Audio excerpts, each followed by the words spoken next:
Hello, the week ahead screams typical British summer weather in that we'll see a bit of clouds some days with some occasional showers interspersed with those drier and brighter days as well, and temperatures close to where we should be for this stage in July. High pressure down towards the southwest. It's not close enough to us to keep us dry for too long because around it we're seeing weather fronts. One has been toppling in through today, continuing this afternoon to produce some showers across Scotland, Northern Ireland, maybe the odd heavy one, but a bit bright across the far north later. Plenty of cloud for England and Wales, some occasional rain or drizzle. Many places though still staying predominantly dry, and temperatures down on yesterday's values around 17 to 22 degrees.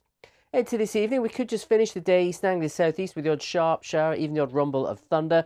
Elsewhere, a few showers continuing during the night in the west. Some clearer skies around though tonight, and temperatures similar to last night, though dropping down into single figures in some rural parts for tomorrow morning. But tomorrow, one of the brighter days, good deal of sunshine around to begin with, a few showers in the west. We'll see one or two more showers crop up, but they'll be more mist than hit. Many of you will spend the day dry, but just with increasing amounts of cloud through the day. Still some sunny spells through the afternoon will make it feel warmer than today. Temperatures 18 to around 24 degrees. Then as we look towards Tuesday and Wednesday, Tuesday, more cloud around, outbreaks of rain sliding southwards and eastwards across the country, probably wetter than today. Back to something a bit dry and brighter on Wednesday.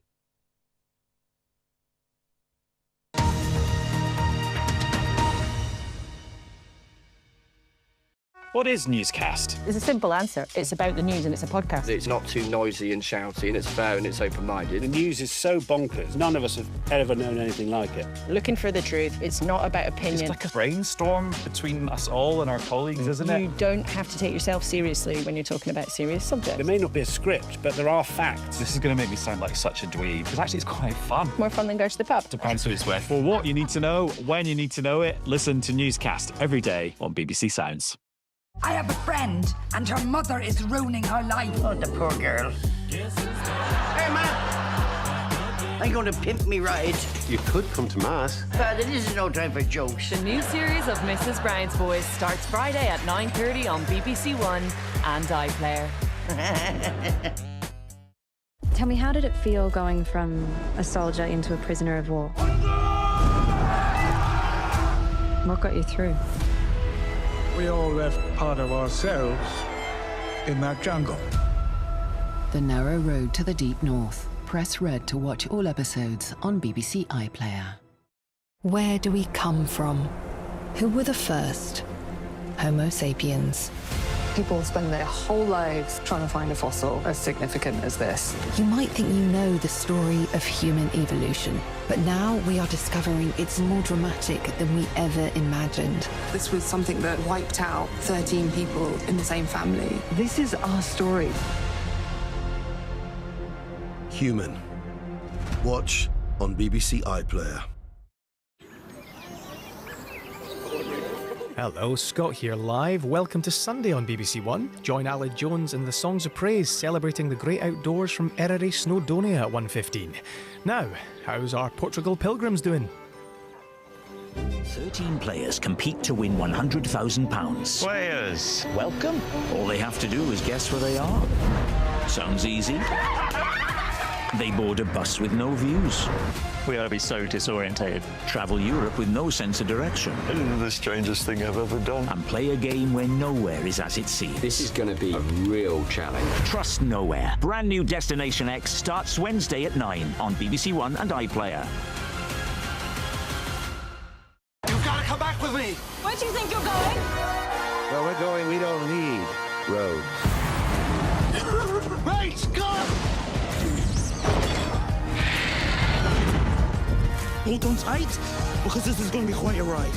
Visit new worlds with family adventures on BBC iPlayer.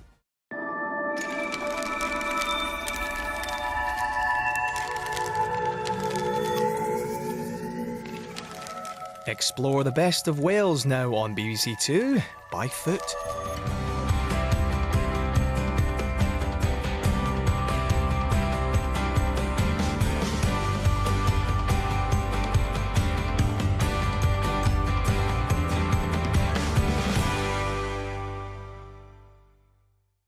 What is newscast? There's a simple answer. It's about the news and it's a podcast. It's not too noisy and shouty, and it's fair and it's open-minded. The news is so bonkers. None of us have ever known anything like it. Looking for the truth. It's not about opinion. Because actually it's quite fun. More fun than go to the pub. Depends who it's with. For what you need to know, when you need to know it, listen to Newscast every day on BBC Sounds.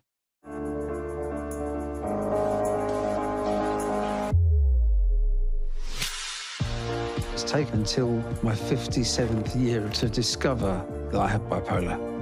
What does it take to be the best there's ever been at something? Passion. And also, they're fighting German troops. So I'd like to point out this is basically the plot of Die Hard. Yippee-ki-yay, Redcoat. Wow. Only on the BBC. Watch on iPlayer. Listen on Sounds. Radio 4. The more you listen, the more you see. Do you know someone who has fallen down a rabbit hole into conspiracy land? In my podcast series, I investigate the rise of health conspiracy theories on social media. Are algorithms pushing potentially harmful content to vulnerable patients? The journey gets curiouser and curiouser. Is there a way out? Mariana in Conspiracy Land. Listen on Radio 4 and BBC Sounds.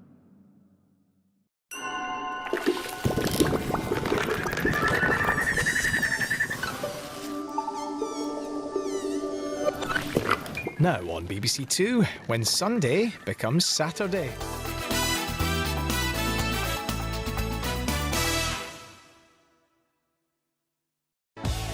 For a smashing summer of cricket, enjoy live commentary on 5 Sports Extra. Take an unorthodox look at the game in the Tailenders podcast and catch top interviews and analysis with Test Match Special. Listen on BBC Sounds. 3, 2, 1, hit it.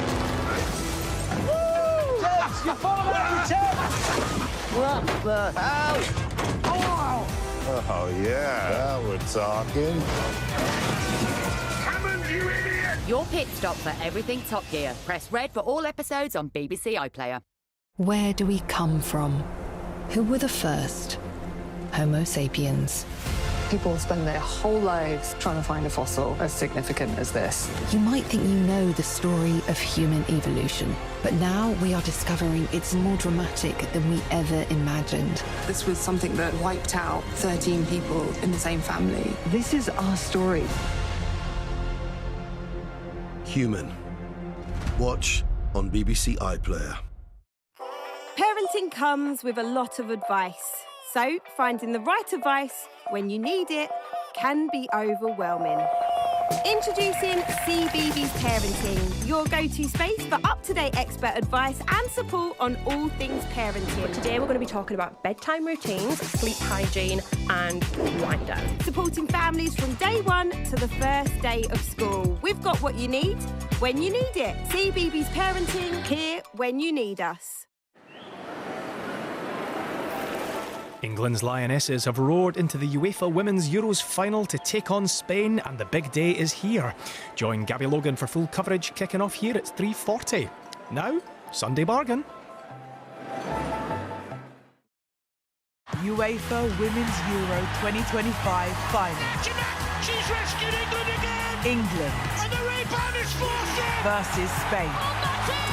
Where names will be made. Somehow, they've made it through! Watch live today from 3:40 on BBC One and iPlayer. The father rounds up his family, but that does little to deter the dogs. So he makes an extraordinary sacrifice. He hangs back. A journey like no other parenthood. Starts next Sunday at 7:20 on BBC One and iPlayer. You've got to come back with me! Where do you think you're going? Where we're going, we don't need roads. Right, God! Hold on tight, because this is going to be quite a ride. Visit new worlds with family adventures on BBC iPlayer. Anti-Man! She's done it again! Now on BBC One, the lunchtime news with Karen Giannone.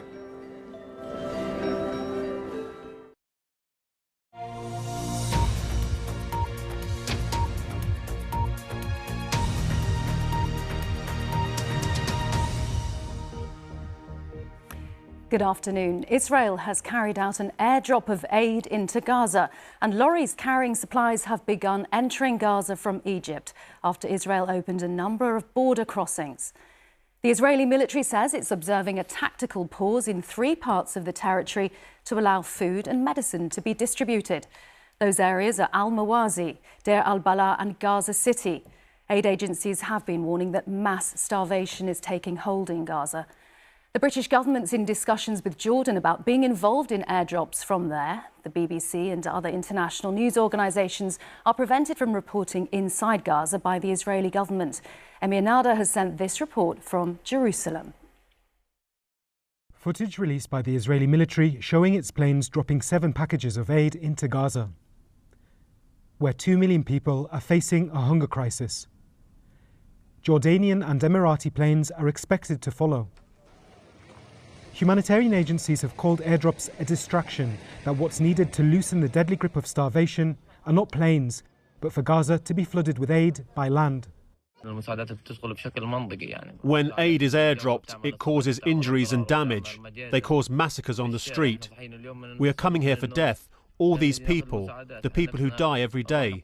If 1, 2 or 10 boxes are dropped, all these people cannot take them. Only 1 or 2% of people get the aid. Today, Israel also announced it would implement humanitarian corridors for aid distribution by land, addressing a key demand from aid agencies that the military allows the safe passage of trucks, following repeated deadly incidents in which they accuse the Israeli military of shooting Palestinians crowding the convoys. But already today, as footage showed trucks at the border firing up their engines and moving through the Rafah crossing into Gaza, at one hospital, medical officials said at least 9 people were killed when Israeli troops shot at Palestinians waiting for a convoy. The Israeli military has been reached for comment. It has previously said it uses only warning shots. The way of aid is very harmful and dangerous, but we go out for the sake of children, because a child cries, telling you, "Uncle, I want a loaf of bread." It breaks your heart. It feels like a million knives into your heart. What will now determine the fate of thousands of Gazans standing on the edge of starvation are how many trucks Israel allows in, how safely and for how long. And we can speak to Emir now. Emir, can you get any sense yet that aid is actually reaching those who need it? Well, I think it's fair to say that everyone in Gaza desperately needs aid, but the scenes that we have seen this morning of the lorries that have been able to get in are of crowds of Palestinians almost immediately jumping onto the lorries as soon as they've crossed into Gaza, and really the strongest and most risk-taking managing to secure a bag of flour for their family. And what aid agencies say about how to reduce these sorts of chaotic and desperate scenes is Gaza needs to be flooded with so much aid that the lorries essentially aren't intercepted and they can reach their destination. They can get to the organisations that help distribute this food throughout the Gaza Strip, reaching the most needy. And indeed, in that scenario, as well as aid being directly received by the most needy, we may see some of the astronomical prices that are in the markets in Gaza begin to reduce for those most basic of food necessities. Emir, thank you very much. Emir Nada in Jerusalem. England's Lionesses are preparing for their Euros final against Spain later this afternoon. They're hoping to become the first England football team to retain a title, having won the Euros in 2022. But Spain beat them in the Women's World Cup final the following year. Here's our sports editor, Dan Rowan. A historic backdrop to what's been another milestone for women's football. Switzerland has embraced the Euros with 600,000 tickets sold. And now, after a campaign that's featured dramatic comebacks and plenty of resilience, England have the chance to defend their title and cement their legacy. You don't just want to be sort of a flash in the pan and like a memory. And I think that when we spoke before 22, we said it was the start of something. And I think we're still trying to play our role. SJ and Izzy are just 2 of the thousands of England fans that are soaking up the Basel experience. Big Lionesses fans, here to see it come home again. I think it would mean a lot for English people everywhere, for young girls playing the sport. I think it's only going to encourage more young girls to take up football. Obviously, this is the most attended Euros there's been, so obviously the game is only getting bigger and bigger. So hopefully it encourages more people to get involved with football. Ahead of her 5th major final in a row, manager Serena Wiegmans had concerns about the fitness of forward Lauren James, but she came through the squad's final training session. The remarkable consistency of these Lionesses over recent years has had a transformative effect on girls and women's football. But they now have the opportunity to do what no other senior England team in either the men's or women's game has ever achieved, and win a major title on foreign soil. But the task couldn't get any tougher. It's Spain, champions of the world. England's conquerors in the World Cup final 2 years ago have been the best team at these Euros, winning every match. No wonder Spain looked relaxed last night as they trained here in Basel. The World Cup, we made it. Now we are in the Euros final. Of course, what we did in the past, it doesn't mean anything. It's a new game and we have to be focused and trust on our game. These were the scenes when the Lionesses won their first major title. 3 years on, this campaign's been far from easy, but tonight a historic double is within touching distance. Dan Rowan, BBC News, Basel. To Scotland, where President Trump is spending the second day of his private visit. He's expected to meet the European Commission President Ursula von der Leyen later this afternoon for trade talks. Our correspondent Will Vernon is there. Will. Yeah, well, as you say, this is a private trip. It is not an official visit, but you'd be forgiven for thinking it was, because not only is Donald Trump due to meet the Prime Minister Sir Keir Starmer here tomorrow, but today, as you say, he's meeting Ursula von der Leyen. Now, ahead of that meeting, on the golf course a little bit earlier, we saw Donald Trump playing a round of golf with a rather large entourage in tow, and he waved at a small group of supporters that had gathered nearby. But there is huge anticipation here that Mr. Trump could be about to clinch a major trade deal with the EU. That's why the European Commission President is coming here to discuss, or even possibly to finalise that deal. And that would be a huge development, because the EU is a gigantic trading bloc and America is its biggest trading partner. There's been all kinds of back and forth with tariffs over the last few months, but now Donald Trump is threatening to slap 30% levies on all EU goods unless a deal is done before the 1st of August. So that's something we'll be keeping a close eye on today. As I say, this is a private visit, but Donald Trump will be back here in less than 2 months' time in the UK for an official state visit, where he'll be with the King staying at the Windsor Castle. Will Vernon in Turnberry, thank you very much. Cambodia has welcomed a proposal by President Trump for a ceasefire with Thailand after days of cross-border fighting. Mr. Trump said there would be no talks on reducing US tariffs until the fighting stopped. It's reported both leaders will now go to Malaysia on Monday to discuss the conflict. More than 30 people have been killed since fighting began 4 days ago. Firefighters in Greece are continuing to battle 5 major wildfires across the country, with officials evacuating people from their homes in a region north of Athens. Temperatures are forecast to reach up to 44 Celsius today. Greg Mackenzie has the latest. The thick smell of burning wood hangs heavy in the air as flames tear through parched landscapes across Greece, the closest just 18 miles north of the capital city, Athens. In the last 24 hours, more than 50 new fires have been reported across 5 regions of the country. With emergency services stretched thin, residents have joined the effort, battling to save their homes with buckets, hoses and whatever they can find. We hope the wind dies down. People's properties have been burnt, efforts of a lifetime.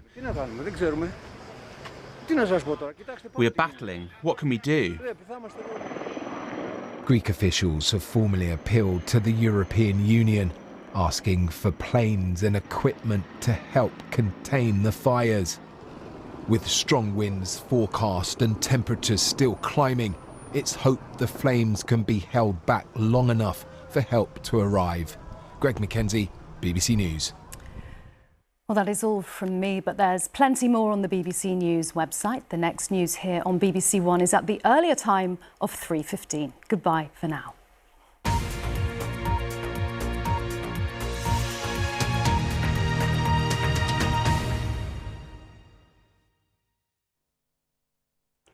Good afternoon. Well, July seems to have been dominated by sunshine and heat, doesn't it? But we're going to close out the month on a fairly average, bland note, really. There will be some rain around. There'll also be some drier, sunny interludes from time to time. Temperatures pretty much where they should be for the time of year. Now, rainfall looks likely to be heaviest and most widespread across the far north and west. If we look at accumulations for the next 5 days, parts of Scotland could see 50 to 60 millimetres. But once again, East Anglia and the southeast largely fine and dry. Not much rain here at the moment. A few showers moving their way through the Pennines and into the southwest. More persistent showers starting to show their hand once again across the northwest of Scotland. These will drift further east, and as we go through the afternoon, some of these could turn quite heavy and thundery by the end of the day. We'll be chasing cloud amounts around, I suspect, for the rest of Sunday afternoon. A little bit fresher out there with the lack of sunshine, 17 to 22 degrees the overall high. So high pressure is going to sit out to the southwest. It's parked itself there, and toppling across the high will be a series of weather fronts as we go through the week ahead. So that ridge of high pressure controls the story on Monday. It means a lot of dry weather. That's when we'll see some sunny spells and fewer showers around. So with some sunshine coming through and fewer showers, those temperatures will respond. So it'll be a little bit warmer. Not a bad day for getting out with the kids for the summer holidays on Monday. 17 to 24 degrees. That's 75 Fahrenheit. By Tuesday, our first weather front arrives, and it pushes its way in from the northwest and slides its way just along that west coast further south. So we could see some outbreaks of rain across Wales, central and southern England, some of them turning quite heavy. The position of that front still a little bit uncertain, but it looks likely that northeast England, along with eastern Scotland, seeing the best of the sunshine as we go through the day on Tuesday. Top temperatures, though, of 18 to 22 degrees. Out of Tuesday into Wednesday, back to a ridge of high pressure, keeping things quiet. Sunny start, clouding over a little into the afternoon, but Wednesday largely fine and dry for most of us. And if we get some sunshine continuing in the southeast, temperatures up to highs of 25 degrees. That's 77 Fahrenheit. Then we flip the coin once again. Another front arrives from the far north and west, and this front could bring more heavy, persistent rain. That's where we'll start to see the rainfall starting to pep up across Scotland. So Scotland, Northern Ireland, perhaps across northern England, seeing some wetter weather through the day. We might just continue to cling on to sunshine and warmth in the southeast by Thursday afternoon, but that low pressure, well, that is going to gradually drift its way eastwards off into the North Sea. So the emphasis of where the rain is likely to be on Friday changes once again, hence this messy story that we've got. On Friday, we could see some rain across eastern Scotland, northeast England and down towards East Anglia. So the best of the drier weather potentially on Friday out to the west. A lot of uncertainty as to where those fronts are going to be sitting towards the end of the week. And again, just that little bit fresher. But as we head into the weekend, there is the potential for the weather story to quieten down across central and southern England, with some weather fronts continuing into the far north and west. So if you're trying to get out with the kids for the school holidays and you want more information, don't forget you can check out exactly what's happening in your area on the BBC Weather app. Bye-bye. I'm going to be a mentor. Oh, yeah. What? Yeah. What, like half man, half horse? Oh, no, that's a centaur. The new series of Here We Go. Press red for all episodes on BBC iPlayer. I booked a holiday. Where are you off to then? Spain. Go tomorrow. I need you to pack a couple of bags. Ain't a honeymoon, I can tell you that for free.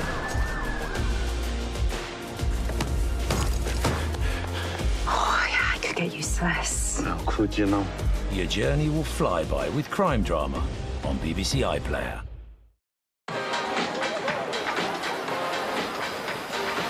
Points of Views here next on BBC One. First, we're in fine voice for Sunday's Songs of Praise.